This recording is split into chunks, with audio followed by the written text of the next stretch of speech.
रहमानिर्रहीम अल्लाहुम्मा सल्ली अला मुहम्मद व अला आलि मुहम्मद व बारिक वसल्लम। छठे पारे का ख़ुलासा और अहम मज़ामीन पेश खिदमत हैं। पाँचवें पारे के आखिर में अल्लाह तबारक व तआला ने मुनाफ़िकीन का तज़किरा किया, तो उस पर किसी के जहनों में इश्काल और एतराज़ आ सकता था कि यूँ किसी की इज़्ज़त उछालना और किसी के ऐब को, उसी की खामी को बयान करना। तो अल्लाह तबारक व तआला ने छठे पारे की इब्तिदा में ही कह दिया कि ला युहिब्बुल्लाहुल जहरा बिस्सूइ मिनल क़ौल इल्ला मन ज़ुलिम, कि अगर किसी की बुराई है, खामी है, उसका अलल ऐलान ज़ाहिर नहीं किया जाएगा। हाँ, अगर किसी ने जुल्म किया है तो जिस पर जुल्म हुआ है वो उसको ज़िक्र कर सकता है, ज़ाहिर कर सकता है। दूसरे लफ्ज़ों में अपने ऊपर होने वाले सितम और जुल्म का ऐलान कर सकता है, उसका प्रचार कर सकता है। तो मुनाफ़िकीन चूँकि दीन इस्लाम को नुकसान पहुँचा रहे हैं, मुसलमानों को नुकसान पहुँचा रहे हैं, इसीलिए इनकी खबासतों को तश्तज़बाम किया, इनको खुले लफ्ज़ों में बयान किया ताकि मुसलमान दोबारा इनके इस दौ पेच से बच सके, मुसलमान इनके दाम में फिर ना फंसे। तो इब्तदाई तौर पर तो इस चीज़ का तज़किरा किया कि जिस पर जुल्म होता है, सितम होता है, वो खुलेआम अगर उस जुल्म का इजहार करता है, इसमें ना कोई ग़ीबत है और ना ही कोई इस्मत दरी वाली बात आती है। मजमूई तौर पर इस छठे पारे में तकरीबन सारे का सारा यहूद और ईसाईयत का तज़किरा है। यहूदियों की मक्कारियाँ, उनकी चालबाजियाँ, उनका फितना, उनका फ़साद, सरकशी, इसी तरह ईसाइयों की मुनाफ़िक़तें, उनका यहूद और ईसाईयत का जो गठजोड़ है, मुसलमानों को नुकसान पहुँचाना, तौरात और इंजील के मुताबिक फ़ैसले न करना। तो मजमूई तौर पर इस पूरे पारे का यही ख़ुलासा बनता है।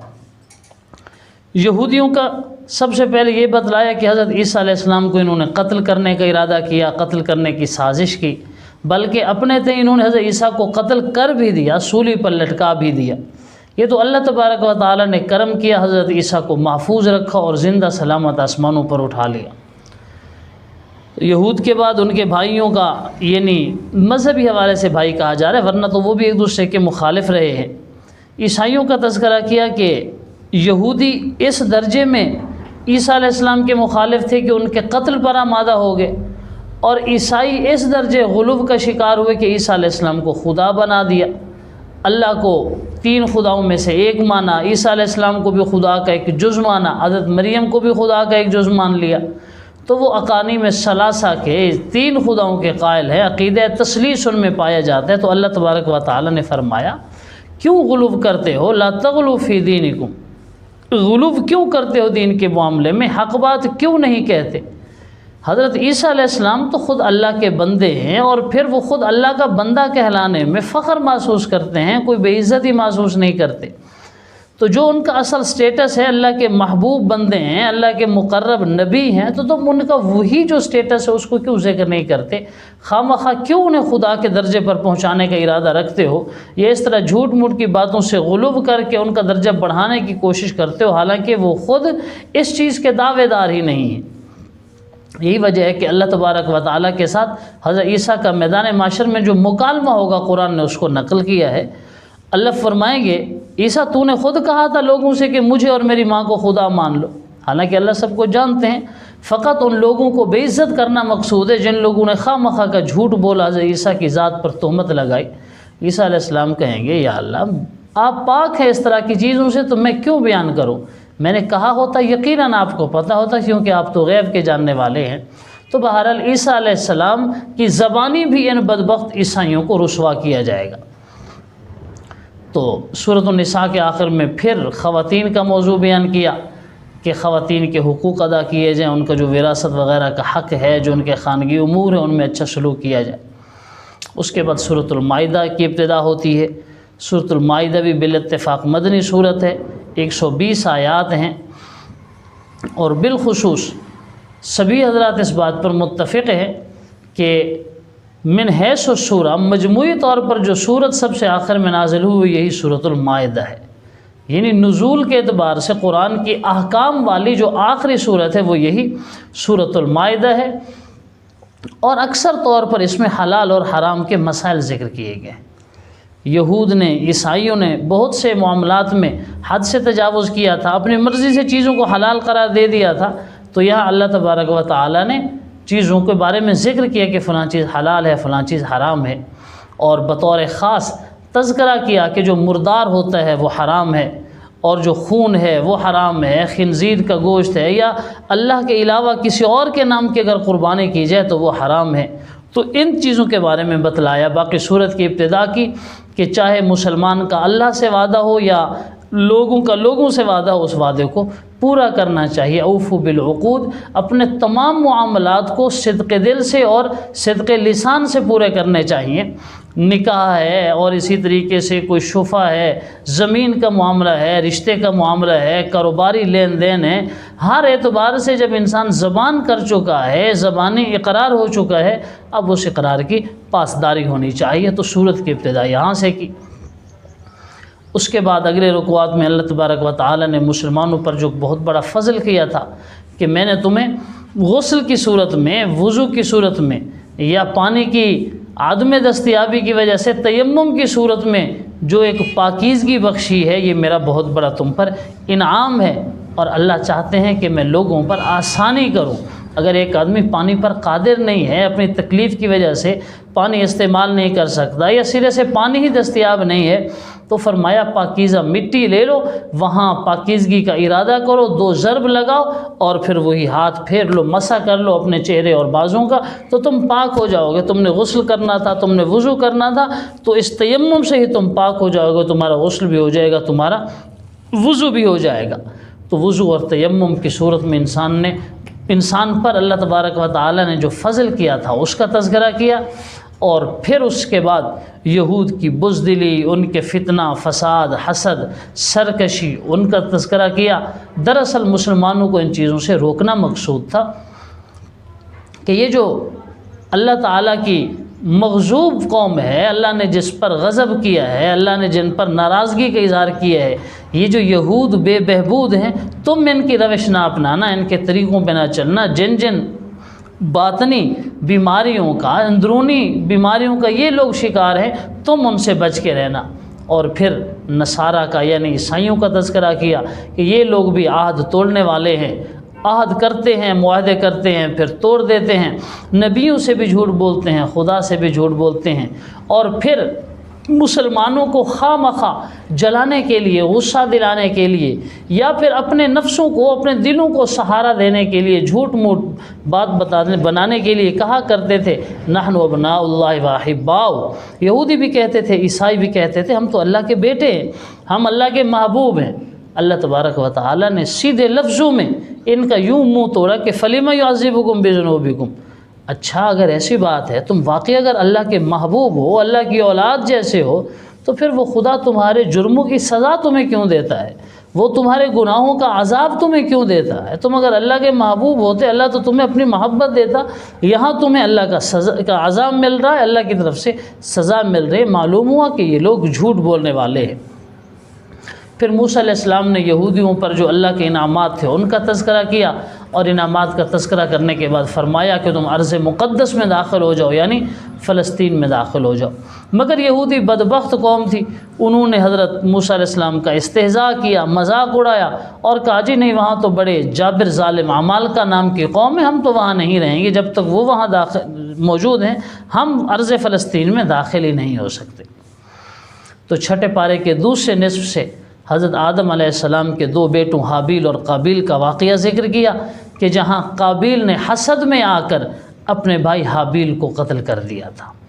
अपने भाई हाबील को काबिल ने कत्ल किया, फिर उनकी तदफीन के हवाले से परेशान था। अल्लाह ताला ने एक कौवा भेजा, कौवे ने अपने एक मरने वाले कौवे की तदफीन की, ज़मीन खोद कर उसमें जब उसको डाला तो इन्हें भी तरीक़ा आ गया कि अच्छा मुर्दे को यूँ दफन करना है। तो इस तरीके से उन्होंने कव्वे से दफन का तरीका सीखा।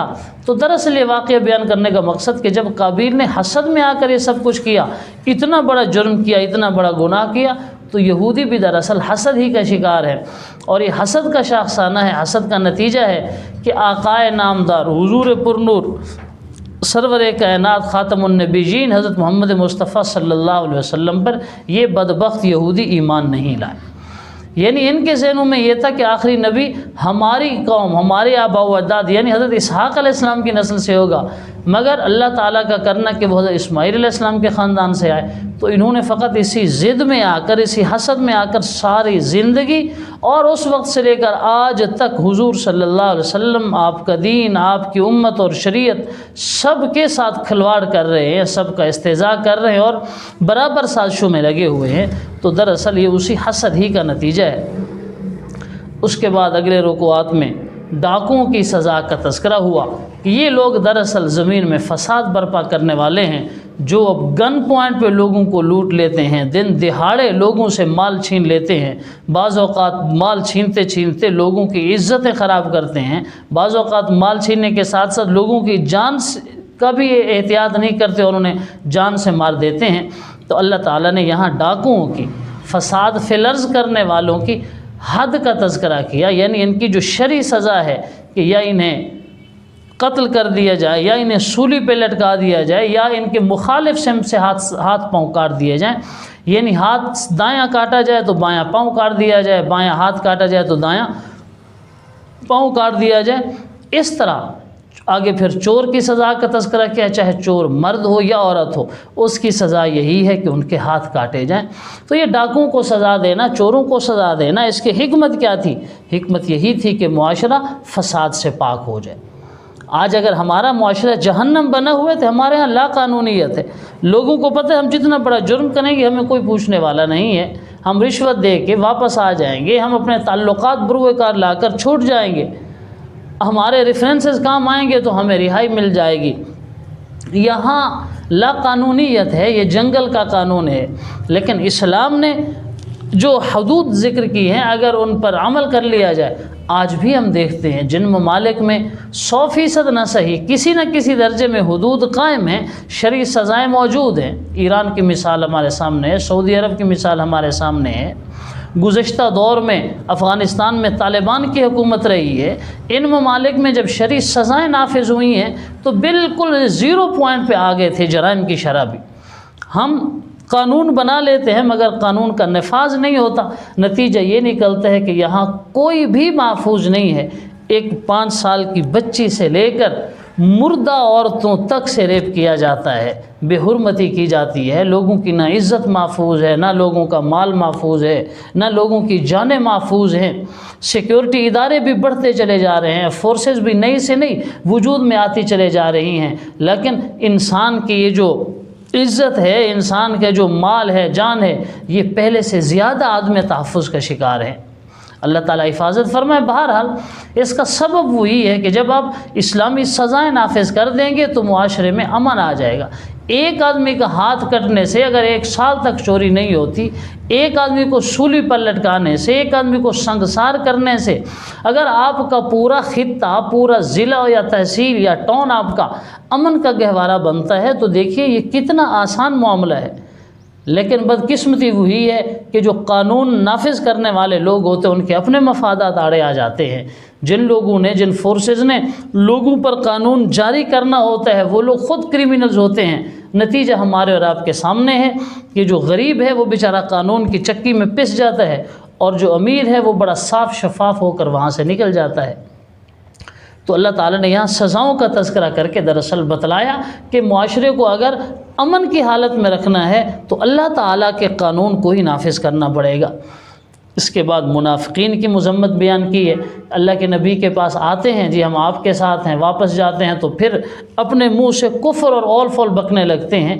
अल्लाह के नबी सल्लल्लाहु अलैहि वसल्लम को भी तंबीह की गई इनके बारे में कि ये लोग आपके फ़कत नाम लेवा हैं, दिली तौर पर आपके हमदर्द नहीं हैं। इनकी साजिशों से और इनकी फरेबकारियों से बहरहाल आपको बचना चाहिए।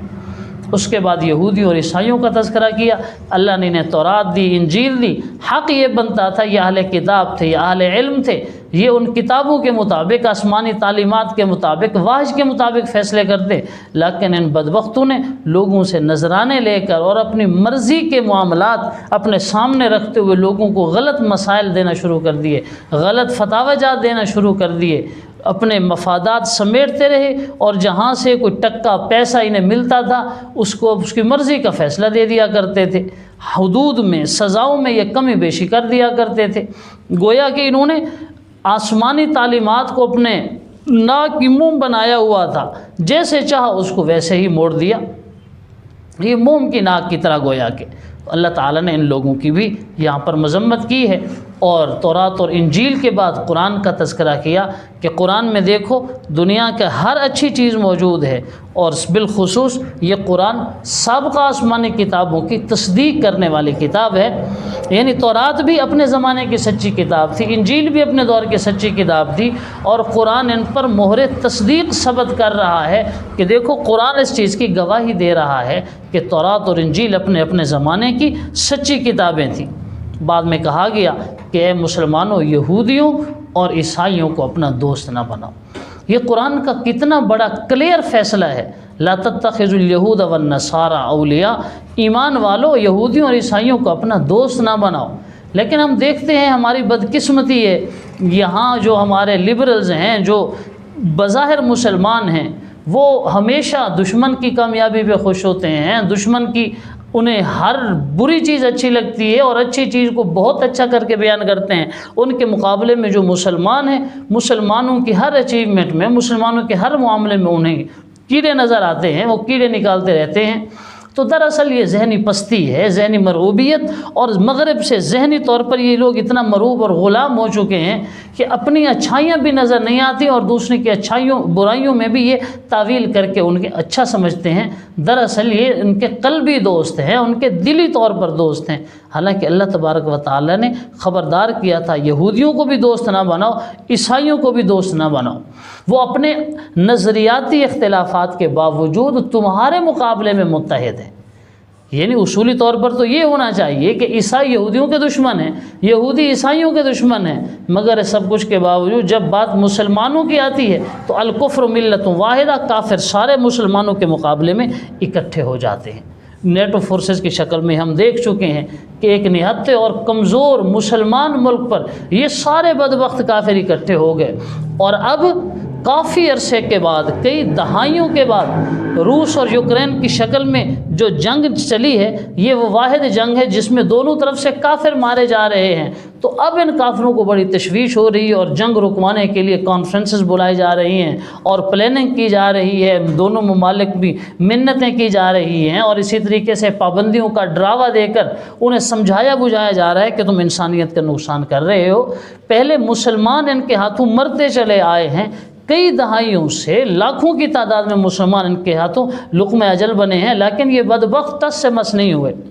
इंसानी हुकूक़ की बात करते हैं, जानवरों के हुकूक़ की बात करते हैं, लेकिन इंसानी हुकूक़ क्या जानवरों के हुकूक़ से भी बदतर ये लोग जिन्होंने जानवरों के हुकूक़ बनाए हैं, मगर ऐसे उकूबत खाने बना रखे हैं जिसमें मुसलमानों को इतना टार्चर किया जाता है कि उनकी बुनियादी जो आज़ादी है उसको भी सल्ब कर लिया जाता है। उन्हें अलिफ नंगा किया जाता है, नंगा करके उन पे कुत्ते छोड़े जाते हैं, उन्हें 2-3 फुट के इस तरह के बॉक्सेस में बंद किए जाते हैं कि जहाँ ना वो अपने पाँव फैला सकते हैं, ना वो आज़ादी से सो सकते हैं। तो इतना जब जिसको तशद्दुद का निशाना बनाया जाता है, उनका जुर्म फ़कत मुसलमान होना है।